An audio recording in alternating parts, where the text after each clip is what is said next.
Right now, I am walking through the French village of Angoville au Plain.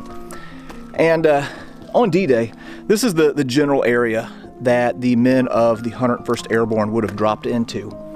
And in the days after the landing, they would have run right into an elite German paratrooper unit called the 6th Fallschirmjäger. And as wounded soldiers from the 101st Airborne started pouring in, they set up an aid station right here in this church. And this was going to be the scene which to me is one of the most inspiring stories from the Battle of Normandy.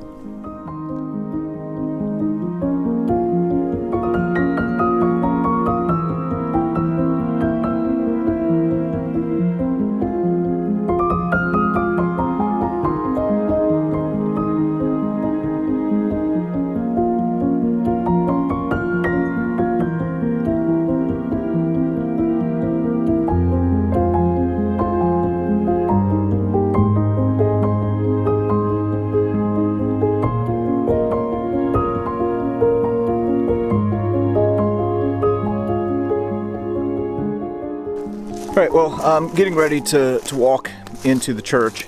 And now this is a story that I could tell, but I couldn't tell it as well as this guy right here. This is Paul Woodage, who quite literally wrote the book on what happened here. He is the author of a book called Angels of Mercy. He also did a very extensive treatment of this on his YouTube channel, World War II TV. So we're going to go in here and learn a little bit about the inspiring story of what happened here at the church at Angoville au Plain.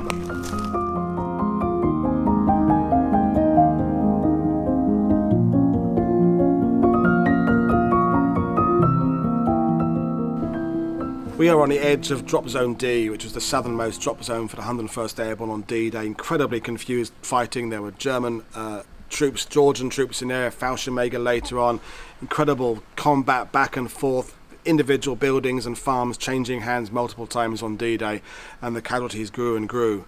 On the early morning of D-Day, two medics from 2nd Battalion 501st, Robert E. Wright from Columbus, Ohio, and Kenneth J. Moore from Sonoma County, California, found themselves in this village of Angoville au Plain, having come in from different directions. Ken from over there, Robert Wright from over there. It was still dark. Ken already had jump casualties who'd been hurt in the jump with him, and they're looking for somewhere to begin to treat the casualties that we're only going to get more of as the fighting escalated. They saw this church and they thought, well, a church is ideal, stone building, going to have wooden benches and pews inside. And Robert Wright took out of his backpack a small Red Cross flag and he pinned it to the door of this church here, identifying it as an aid station. And during their incredible work here over the next 36 hours, where they treated something like 80 wounded soldiers, Robert and Ken vowed that it would retain its neutrality as an aid station. They would treat people from both sides, American, German, even French civilians if necessary. And their particular rule is that the weapons never came inside the church. That inside the church was dealing with the dead and the dying, not the winning or the losing. And so weapons, before any wounded were taken inside, were stacked up outside the door. And inside was just simply a neutral zone where people were treated by two medics who were 19 and 20 years old. And we'll go inside the church and see the evidence of some of the work these two guys did.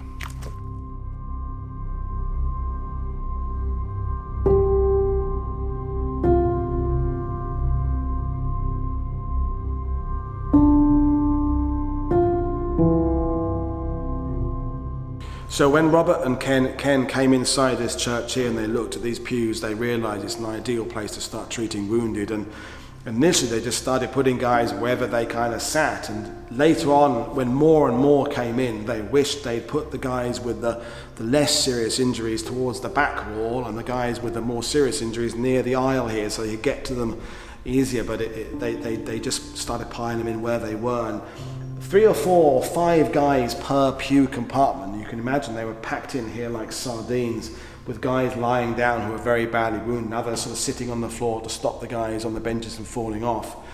And Bob and Ken, as I call them, because I knew them both, were just assistant medics. They were really meant to be assisting proper surgical doctors here in Normandy, but they ended up being the only ones here. And they are dealing with injuries, frankly, way beyond their pay grade and what they've been trained to do. Ken had 3 weeks training as medic, Bob had about 3 months, and so they're dealing with chest injuries, shrapnel injuries, the whole lot here.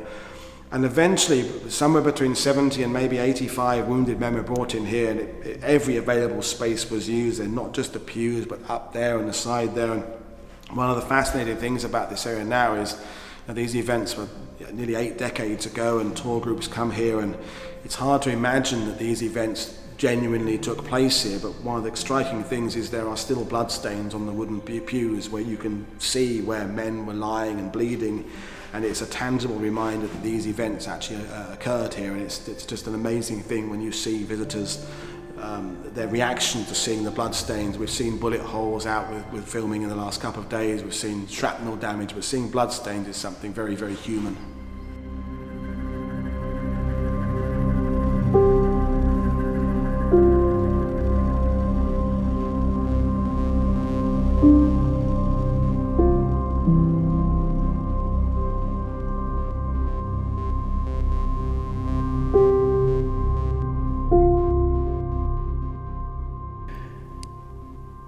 Now, there are many stories that came out of this church that are just so overwhelming. One of them is from this spot right here. So Ken Moore was treating a wounded soldier here on this bench whenever the Germans opened up on the position with mortars. Well, one of the mortars hit the roof of the church, and there was a piece of plaster that fell from that spot right there. Ken had taken his helmet off to wipe some sweat from his brow, and the plaster hit him in the head and cut him, so he bandaged himself up and then went back to work on this individual. A second German mortar hit the roof of the church, and it actually came through right there and landed in this spot. And miraculously, for everybody in this room, it was a dud. But had this mortar exploded, you can just imagine the damage that it would have done to all of the wounded here in this church. During the incredible work Robert and Ken were doing inside this church, they were really ignoring the action that was happening outside. They're busy trying to save lives, and where the battle was, whether the Americans are holding, whether the Germans are holding, they were often unaware of what was going on. Bob was just ahead of me there, kind of facing back towards the main church door here, and they'd kept this door closed because the wind was coming from this direction. We're bringing the wounded in through the side door, which is over to my right there. And Bob was standing there working. Suddenly, those two doors flew open, and stood there in the doorway, just like in the movies, was a German machine gunner, probably Fallschirmjäger, MG42, belts of ammunition, camouflage smock, helmet, maybe camouflage in it. And he was kind of silhouetted in the doorway there, and Bob and some of the wounded men could see that his body language was, he's in the middle of a battle. This guy's been firing at American troops seconds early. He's standing there in the doorway, and Bob was just terrified. This German was just going to pull back and brrr. At this point, there were no German wounded in the church. There would have been later. At this point, this is Americans. And Bob said there was this terrible moment of silence where everyone's thinking, what's going to happen next? And the German suddenly realizes, hang on, these guys here are wounded. These guys are no threat to me. And maybe because he hasn't seen any weapons, because they've been stacked up outside, the German's body language changes completely. His shoulders kind of drop, and he stepped back to the door.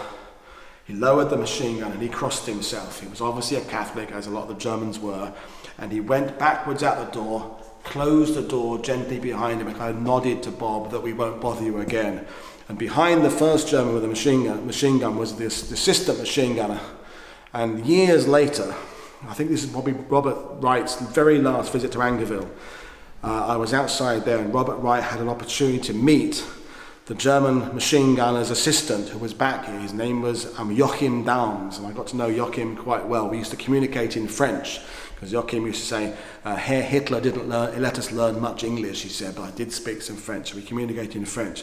And he wanted to meet Bob and say to Bob, I was behind that German machine gunner who didn't shoot round the church, and kind of connect themselves through this story.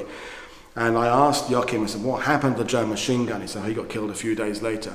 But for me, that was one of the moments that made me want to put this story into a book form, because it's like there's something about this story that's just amazing. There's a German who has an opportunity to kill his enemy, but he's in a place like this, he sees what's going on, and the humanity in him decided, no, these men are not my target, I'm going to go off and out there to continue the battle out there. And that's one of my most favourite kind of chilling, sort of stirring stories from the Battle of Angoville.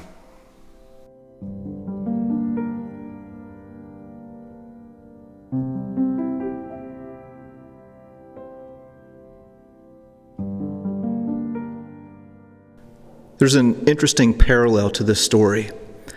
This church is one of the only, if not the only church that is dedicated to the saints Damien and Cosmos. These were two doctors, kind of in the Roman pre-Christian era, who treated people regardless of their color, their faith, creed, anything like that. So here you can see a statue to one, and here is the other. And again, they ended up being persecuted for their faith. And it's interesting that here in this place, in 1944, two men set up an aid station here and treated people regardless of who they were or what side they were on.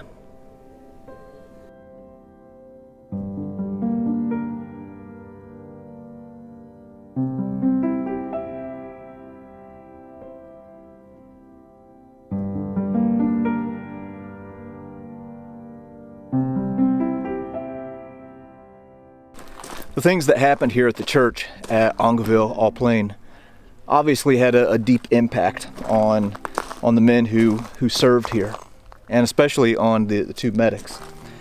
And for one of them, this place meant so much to him that he wanted to have his ashes buried right here at the church.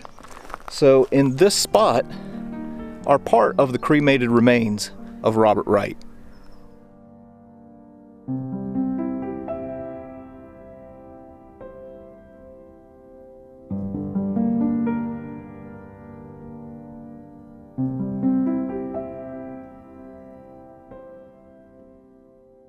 All right, well, that was just a little bit of the story of what happened here at the church at Angoville au Plain. Now, this church ended up being abandoned by the Americans. They withdrew, the medics stayed. So this was surrounded by Germans, and these two brave men ended up sticking it out here to protect the ones that they were caring for, and then 101st moved back in and retook it.